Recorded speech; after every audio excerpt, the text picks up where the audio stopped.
வணக்கம் மக்களே. Obviously video பார்த்த உடனே உங்களுக்கு தெரிஞ்சிருக்கும் என்னோட கூலியை பற்றிய ஒரு சின்ன ஷார்ட் ரிவ்யூ தான் இந்த வீடியோ. ஆஸ் எ தமிழ் ஆடியன்ஸாக எனக்கு என்ன தோணுச்சு இந்த மூவி பற்றி அப்படிங்கிறத இந்த வீடியோவில் நான் சொல்ல போகிறேன். எங்கேருந்து ஆரம்பிக்கிறதுனே தெரியலையே. Okay, expectation. இந்த மூவிக்கு இருந்த எக்ஸ்பெக்டேஷன் ரொம்ப ரொம்ப ரொம்ப ரொம்ப ரொம்ப அதிகம் அப்படின்னு தான் சொல்லணும். எக்ஸ்பெக்டேஷன் அந்தளவுக்கு இருக்கிறதும் அதை அந்தளவுக்கு கிரியேட் பண்ணுறதும் தப்பா அப்படின்னு கேட்டிங்கன்னா அது தப்பு இல்லை. அந்தளவுக்கு அது படமும் இருக்கணும் அப்படிங்கிறதா உண்மை. அது இல்லைனா இப்படி தான் வந்து பயங்கரமான பல அடிகள் வந்து விழதான் செய்யும் என்பதுதான் எனக்கு தோணுது. நான் கேட்டேனா இல்லை. ஸோ கூலி படத்துக்கு பயங்கரமான எக்ஸ்பெக்டேஷன்ஸ் இருந்துச்சு. பட் ஆனால் அதை வந்து அது மீட் பண்ணலை அப்படிங்கிறது தான்.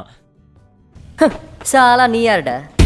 ஸோ என்ன தான் தப்பாச்சு கூலி மூவியில்? ஃபஸ்ட் டே ஃபஸ்ட் ஷோ மார்னிங்கே படத்தை பார்த்தாச்சு. படம் பார்த்ததும் எனக்கு ஃபஸ்ட்டு வந்த ஃபீலிங் என்னன்னா, ஏண்டா நான் படம் பார்த்து என்ஜாய் பண்ண வந்தேனா இல்லை படம் பார்த்துட்டு பரிச்சை எழுத போகிறேன்னா?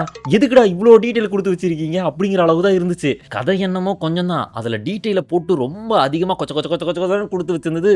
ஒன்றுமே புரியல. எதுக்கு வந்தாங்க, எதுக்கு போனாங்க, என்ன நடக்குது, எதுக்கு இப்போ இப்படி ஆச்சு அப்படிங்கிற மாதிரி ஒரு கன்ஃபியூஷன்லேயே வந்து போயிட்டே இருந்துச்சு படம். அப்படியே வந்து புரிஞ்சிக்கவே முடியல. ஐ மீன் ஒரு அண்டர்ஸ்டாண்டிங், ஒரு கனெக்ஷனே இல்லை படத்துக்கூட. டூ மச் ஆஃப் டீட்டெயிலை கொடுத்து அதுக்கு வேல்யூ கொடுக்காத மாதிரி தான் வந்து எனக்கு ஃபீல் ஆச்சு. எனக்கு அப்படிதான் ஞாபகம் வருது. கதை மட்டும் தான் அப்படி இருந்துச்சான்னு பார்த்தா படத்தை பெருசாக்கணும் அப்படிங்கிறதுக்காக பல கேரக்டர்ஸை உள்ள தேவையே இல்லாமல் கொண்டு வந்து ஏதோ பண்ணி ஏதோ கேரக்டர் கொடுக்கணுன்றதுக்காக கொடுத்து வச்ச மாதிரி தான் வந்து எனக்கு தோணுச்சு. ஆமா, நீங்க யாரு? எம்சியூல டிபிஏன்னு ஒன்று இருக்கும், டைம் வேரியிங் அத்தாரிட்டி. அவங்களாம் வந்து இந்த டைம் லைன் பிரான்ச்சஸ் அது இதுன்னு மண்ணாங்கட்டின்னு போட்டு எல்லாத்தையும் கண்ட்ரோல் பண்ணி ஒரு பெரிய கான்செப்டை வந்து சொல்லி வச்சிருப்பாங்க. அதுவே புரிஞ்சுது. ஆனால் இது எனக்கு இப்போ வரைக்கும் புரியலை. இல்லை, புரியல.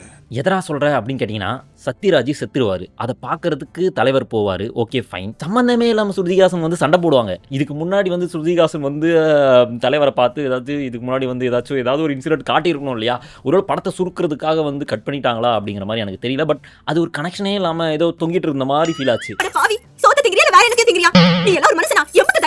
எதுக்காக வந்து திடீர்னு இவரை பார்த்து ஏமா யார் அவர், ஏதோ சாவுக்கு வந்திருக்காரு தெரிஞ்சவர் போல அப்படின்னு சொல்லிட்டு விட்டு போகாம அவ்வளோ கத்தனையே என்ன இதுக்காக கத்தனை உனக்கு ஆல்ரெடி தெரியுமா அப்படிங்கிற மாதிரி அது ஒரு கனெக்ஷனே இல்லாமல் நின்றுட்டு இருந்துச்சு. அந்த சீன் வந்து எதுக்காக அப்படிங்கிறது வந்து புரியாமல் இருந்துச்சு. அந்த சீன்லாம் இங்கே இல்லை வாங்க. ஸோ அதனால் ஸ்டோரியிலும் ஒரு கனெக்ஷன் அந்தளவுக்கு ஸ்ட்ராங்காக இல்லாத மாதிரியும் ஃபீல் ஆச்சு. கேரக்டர்ஸ் கூடயும் இல்லை, நிறைய கேரக்டர்ஸ் இருந்ததுனால அதுவும் வந்து கம்மியாக தான் இருந்துச்சு. அதுவும் இல்லாமல் நிறைய கேரக்டர் கொடுத்து நிறைய டீட்டெயில்ஸ் சேர்த்ததுனால ஒரு கேரக்டருக்கும் இருந்த வேல்யூமே வந்து கம்மியான மாதிரி ஃபீல் ஆச்சு. ஃபார் எக்ஸாம்பிள் நாகார்ஜுனாவுக்கு வந்து வில்லன் கேரக்டர், அது வந்து அந்த அளவுக்கு அவரை வில்லனாக காட்டின மாதிரி ஒரு ஃபீலே ஆகலை. சௌபின் தான் பெரிய வில்லன் மாதிரி படம் ஃபுல்லாக ஓடிட்டு இருந்தாங்க. எல்லாரும் பார்த்து அவரை பார்த்து அலறாங்க. அப்போ நாகார்ஜுனா என்னடா நீ தட்டி உட்கார வச்சிட்டாங்க ஓரமானிலாம் ஒன்றுமே இல்லை அப்படிங்கிற மாதிரி தான் இருந்துச்சு. அடுத்தது உபேந்திரா கேரக்டர். அது எதுவுமே கிடையாது. அந்த ஆடியன்ஸ் வந்து பார்க்கணும் அப்படிங்கிறதுக்காக அதை சேர்த்து வச்சு அடித்து விட்ட ஒரு ஆண், அவ்வளோதான். அப்புறம் தலைவர் அவரோட ஆக்டிங்கு அதெல்லாம் பற்றி சொல்லணும்னா அதை பற்றிலாம் எதுவும் சொல்கிறதுக்கு இல்லை. எல்லாமே நல்லா இருந்துச்சு. அவரோட ரோலை வந்து அவர் நல்லாவே பண்ணியிருந்தார். பட் ஆனால் எனக்கு என்னன்னா அந்த தலைவரோட அந்த கேரக்டருக்கு தான் வந்து எனக்கு சில பல கன்ஃபியூஷன்ஸ், சில பல விஷயங்கள் வந்து புரியல. ஏன்னா படத்தோட நேம் வந்து கூலி, ஓகேங்களா? கூலி, இவர் வந்து கூலியாக இருந்ததுனால படத்துக்கு கூலியும் பேர் வச்சிருக்காங்களா, இல்லை இவர் கூலிக்காக போராடினதுனால கூலியும் பேர் வச்சிருக்காங்களா அப்படிங்கிறது வந்து எனக்கு பெரிய கன்ஃபியூஷன். இவர் கூலிக்கு என்ன சம்பந்தம்? ஏன்னா இந்த படத்தில் அவர் ஃப்ளாஷ்பேக்கில் தான் வந்து கூலிக்காக வந்து சண்டை போட்டிருக்காரு, ஓகேங்களா?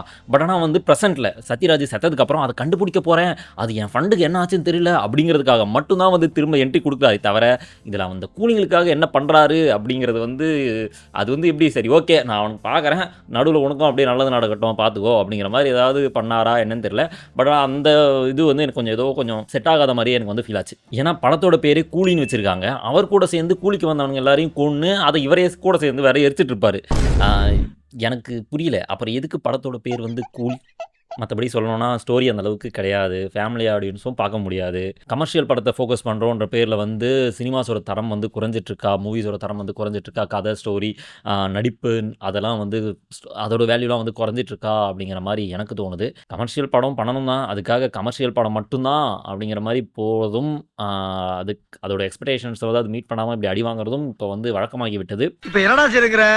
ஸோ அதனால் ஸ்டோரியிலையும் கேரக்டர்ஸோட வேல்யூலையும் கொஞ்சம் ஒர்க் பண்ணால் நல்லாயிருக்கும் அப்படிங்கிறதான் தான் வந்து என்னோட கருத்து. மற்றபடி வந்து படம் நல்லா தான் இருந்துச்சு. ஆக்சுவலாக வந்து நான் தூங்காமல் போகல. அன்றைக்கி வந்து நைட்டு வந்து ஒரு 3 மணி நேரம் தான் தூங்கியிருப்பேன்னு நினச்சேன். நான் நினச்சேன் பாதி படம் பார்த்ததுக்கப்புறம் தூங்கிடுவனோ அப்படின்னு நினச்சேன். பரவாயில்ல, நான் நிறைய தடவை கொட்டாவி வந்தாலும் தூங்காமல் படத்தை பார்த்துட்டேன். அந்த அளவுக்கு இருந்துச்சு படம். அதாவது அந்த தூக்கம் இல்லாத இதுலேயே வந்து தூங்காமல் பார்த்துருக்கேன்னா அப்போ ஓகே, நல்ல படம் தான், ஓகே தான், ஓகேங்களா. அப்போ நீங்கள் போனாலும் பார்க்கலாம், என்ஜாய் பண்ணுங்கள். ஸோ அதனால் படத்தை பார்க்கலாம். அந்த அளவுக்குலாம் வந்து மோசம்லாம் இல்லை. பட் ஆனால் எதிர்பார்ப்புகளை வந்து ரொம்ப அதிகமாக உடைத்து விட்டது அப்படின்னு தான் வந்து சொல்லணும். So this is my short review. ரிவ்யூன்றதை விட ஒரு ஒப்பீனியன் அபவுட் கூலி மூவி அப்படின்னு கூட சொல்லலாம். நீங்கள் வந்து கூலி மூவி பார்த்துட்டீங்களா? நீங்கள் என்ன நினைக்கிறீங்க அப்படிங்கிறத வந்து கமெண்ட் செக்ஷனில் சொல்லுங்கள். உங்களோட கருத்துக்கள் என்ன அப்படிங்கிறதையும் வந்து சொல்லுங்கள். அடுத்த மூவி ஏதாச்சும் ரிவ்யூ பண்ணலாமா இதே மாதிரி அப்படிங்கிறதையும் வந்து சொல்லுங்கள். அடுத்த வீடியோவில் பார்க்கலாம். உங்களிடமிருந்து விடைபெறுகிறேன். நன்றி, வணக்கம்.